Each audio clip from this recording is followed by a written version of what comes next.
In the great mirror debate, which one are you? Mirror, mirror on the wall, tell me, am I looking swole? Or, who needs mirrors on the wall? They are just not functional.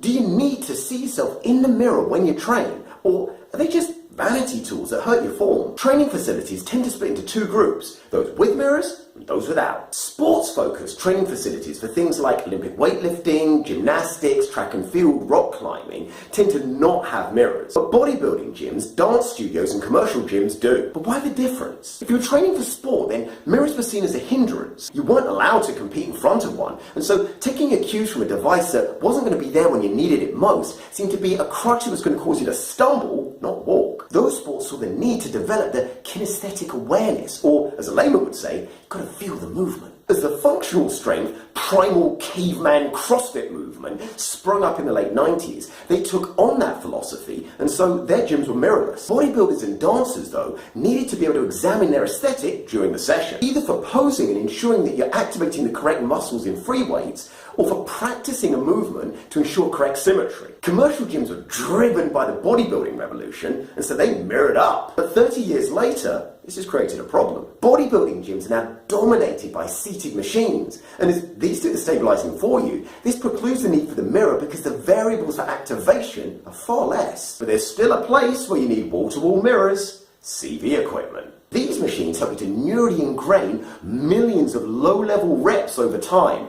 and because of their artificial nature, they can create some of the most horrible biomechanics imaginable. Pelvises wildly dipping in posterior pelvic tilt, hunched over backs, no hip extension are rife. But there's a move away from mirrors in the CV area because gyms say customers don't like it. But come on guys, there's a duty of care here.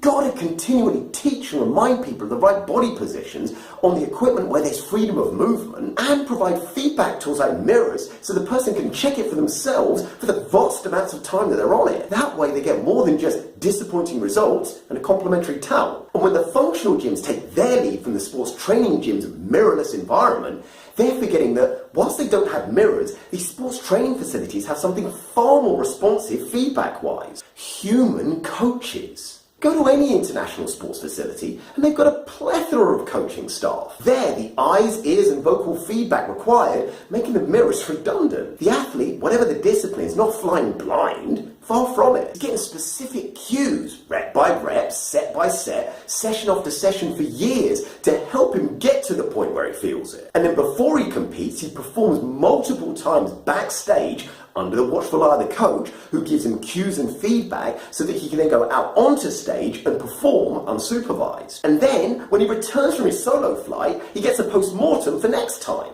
Taking that concept and then not providing the continual feedback, rep sets and sessions wise, as the functional movement gyms in my experience seem to have done, basically leaving their clients to pay monthly to fly blind with ever worsening biomechanics, and no way of detecting that the biomechanics are getting worse. So again, that duty of care means these little gym boxes need to provide the real environment for athletes to train in, which includes full-time, on-site coaches that oversee everybody's lifts, not like the personal training, you can do it, Sarge, but walking feedback machines. Or stump up the cash and put back in the mirrors. Because whilst mirrors are a poor second to a good coach, they're a great first to an unsupervised athlete or an ignorant coach. Anyway, if this makes sense, give me the thumbs up. I'd love to hear your thoughts on it, so leave them below. And if you like my vibe, please subscribe.